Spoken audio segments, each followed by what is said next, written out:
Assalamualaikum, berjumpa lagi dengan saya. Kali ini saya mulai lagi dengan nyetrika pakaian ya teman-teman ya. Karena ini sudah sangat menumpuk pakaiannya. Habis kemarin kan adik Saka dirawat di rumah sakit, jadi cuciannya banyak ya teman-teman. Ini pakaiannya sudah kering, saya mau setrika dulu. Ini pukul 7 pagi ya teman-teman. Saya mau selesaikan setrikaan dulu mumpung adik Sakanya tidur. Kalau adik Saka bangun bisa-bisa saya diganggunya ya teman-teman. Ini baru kain yang pertama. Itu tumpukan yang pertama ya teman-teman. Sebenarnya di dalam masih ada lagi, jadi saya selesaikan sedikit demi sedikit dulu, semampunya saya saja ya teman-teman. Karena semenjak keluar dari rumah sakit adik Saka, malah saya yang rasanya sekarang lemes ya teman-teman. Soalnya berapa hari dirawat di sana saya kurang tidur. Adik Saka malamnya kan suka rewel dan siangnya pun juga seperti itu.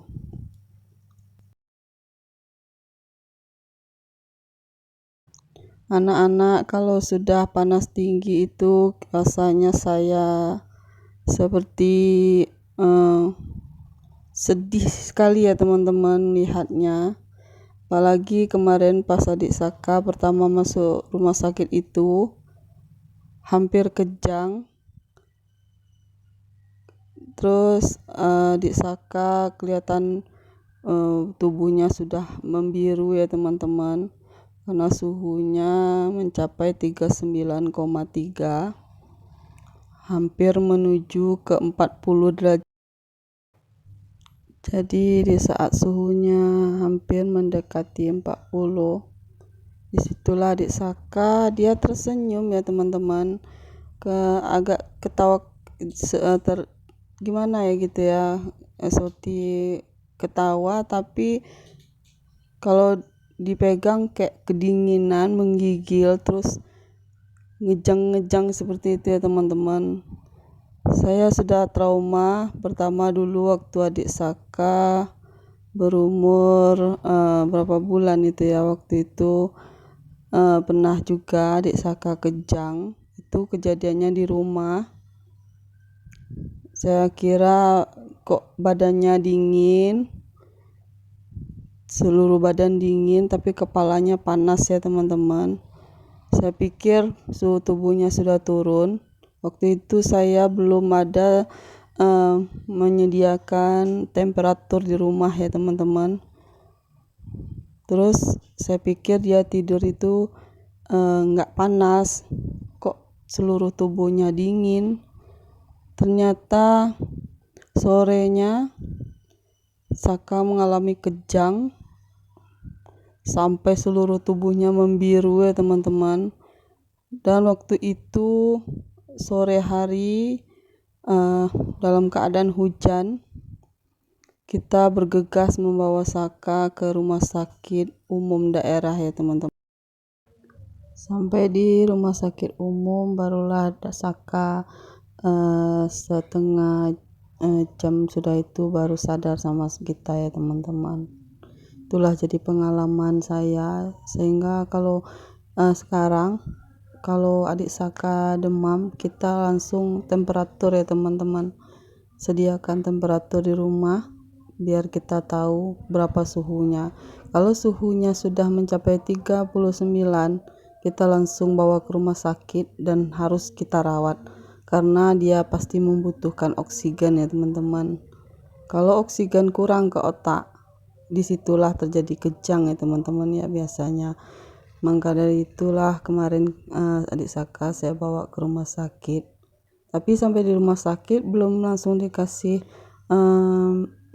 obat ini ya teman-teman, belum dikasih obat dari dokter spesialis karena itu masuknya malam ya, dokter spesialis masuknya sore. Jadi kita malamnya di sana dulu.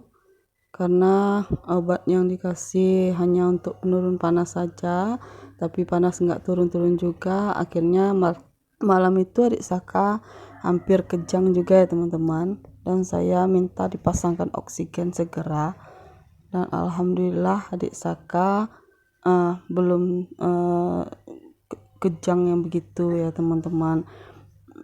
Alhamdulillahnya sekarang itu sudah jadi pengalaman bagi kita ya teman-teman. Saya sebagai orang tua yang pernah melihat anaknya kejang-kejang, jadi kalau suhu sudah tinggi saya harus bawa ke rumah sakit dan dirawat.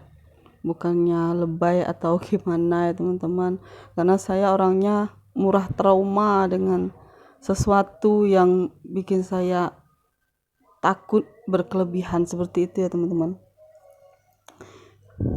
Maklum, ini terjadinya sama anak sendiri, jadi saya tidak bisa membiarkan anak begitu panas terus kita santai-santai di rumah, itu saya tidak bisa. Jadi saya harus tetap dirawat dulu gimana pun caranya, karena kalau anak kejang butuhnya pasti oksigen ya teman-teman. Oh ya teman-teman, ini ceritanya saya sudah begitu panjang ya menceritakan pengalaman saya yang anak demam kemarin. Tapi alhamdulillah Kak Berli juga udah turun panasnya. Kak Berli alhamdulillah dari kecil nggak pernah mengalami kejang seperti itu ya teman-teman. Biasanya 2 hari demam sudah sembuh. Kalau kemarin sempat sama adik Saka lama sembuhnya ya teman-teman, tapi dia butuh hanya obat saja, nggak dirawat ya teman-teman. Oh ya, terima kasih buat teman-teman yang sudah mendoakan kedua anak saya sempat sembuh. Alhamdulillah sekarang sudah sembuh. Semoga Allah membalas kebaikan teman-teman semua. Saya akhiri video saya. Jangan lupa like, comment, dan subscribe. Terima kasih sudah menonton video saya. Assalamualaikum.